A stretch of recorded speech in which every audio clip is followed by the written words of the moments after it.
সুধী দর্শকবৃন্দ, সুধী বন্ধুগণ, আজ আমি আপনাদের সামনে হাজির হয়েছি অনন্ত বিশ্ববার্তায় গ্রামীণ চিকিৎসক অনন্ত রায়, সেক্রেটারি RMPA ডেভেলপ কমিটি। আমি আপনাদের কাছে প্রতিনিয়ত যেমন মেডিকেল বুলেটিন থেকে ধারাবাহিক বর্ণনা দিয়ে যাই, আজকেও সেই মেডিকেল বুলেটিন থেকে ধারাবাহিক বর্ণনা আপনাদের সামনে তুলে ধরছি। আপনারা দয়া করে আমার এই মেডিকেল বুলেটিনের কথাগুলো যে মানুষের সামনে ছড়িয়ে দেবেন শেয়ার করে, এইটুকু আপনাদের কাছে আমার আশা। আর সাবস্ক্রাইব করবেন যাতে আপনাদের সামনে ভিডিওটা সবার আগে পৌঁছে যায়, তার জন্য। আপনাদের সামনে আমি সেই বুলেটিন থেকে কিছু কথা তুলে ধরছি।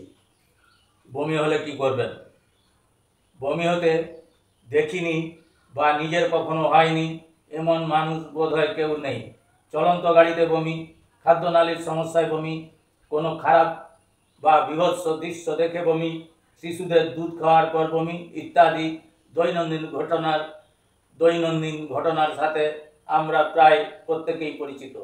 বমি হওয়ার ঘটনা কিন্তু শরীরের এক প্রতিরোধ ব্যবস্থা। বমি হচ্ছে রোগের লক্ষণ। শরীর বিপদের সম্মুখীন হচ্ছে বা হয়েছে তা বমির মধ্য দিয়ে শরীরকে জানিয়ে দেয়। বমিতে পাকস্থলীর খাদ্য বেরিয়ে আসে। কখনো বমির আগে কারো গা গুলিয়ে ওঠে, মুখে জল কাটে বা মাথা ঘুরতে থাকে। বমির সাথে জল, খনিজ লবণ বেরিয়ে আসে।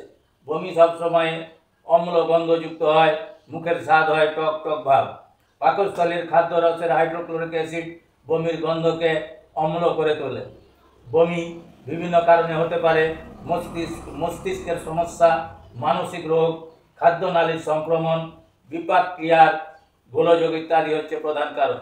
এদের মধ্যে খাদ্যনালীর সংক্রমণ হচ্ছে সবচেয়ে সাধারণ কারণ। খাদ্যনালীর সংক্রমণে বমির সাথে পাতলা পায়খানা হতে পারে।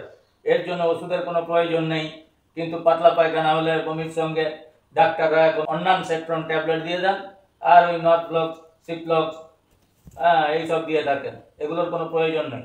সাধারণ কারণে বমি হলে ওষুধ ও চিকিৎসকের দরকার হয় না। হাতের কাছে যে সমস্ত জিনিসপত্র পাওয়া যায় তা দিয়েই রোগীর শুশ্রূষা করা যায়। অতএব বন্ধুগণ, আপনারা বুঝতেই পারছেন বমির জন্য কোনো সাধারণ ওষুধের প্রয়োজন নেই। আর এই বমি হতে হতে যদি পায়খানা হয় তার জন্য কোনো ওষুধের দরকার নেই, কিন্তু ডাক্তাররা বেকার এইসব ক্ষেত্রে ওই অন্যানসেট্রন, সিপ্রোফ্লক্সাসিন, নরফ্লক্সাসিন এইসব দিয়ে থাকেন। আর বমি যখন হয় তখন মেট্রোনিডাজল, অর্নিডাজল এইসব ট্যাবলেট আপনারা কখনো খাবেন না, কারণ এতে বমি আরও বেড়ে যাবে। এসব থেকে আপনারা সাবধান। যাই হোক, আপনাদের সামনে আর বেশি কিছু বলছি না। আপনারা আমার থেকে অনেক কিছু বেশি জানেন, পত্রপত্রিকা বেশি পড়েন, অনলাইন দেখেন।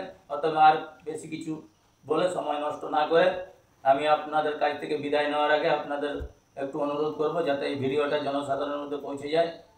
তার জন্য শেয়ার করবেন বেশি বেশি করে, আর সাবস্ক্রাইব করবেন আপনাদের সামনে যাতে ভিডিওটা আগে পৌঁছে যায় তার জন্য।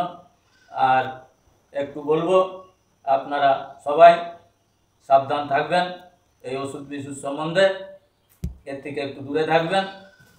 আর বেশি কিছু বলছি না, বিদায় নিচ্ছি অনন্ত বিশ্ববার্তা থেকে। গ্রামীণ চিকিৎসক অনন্ত রায়, সেক্রেটারি RMPA ডেভেলপ কমিটি।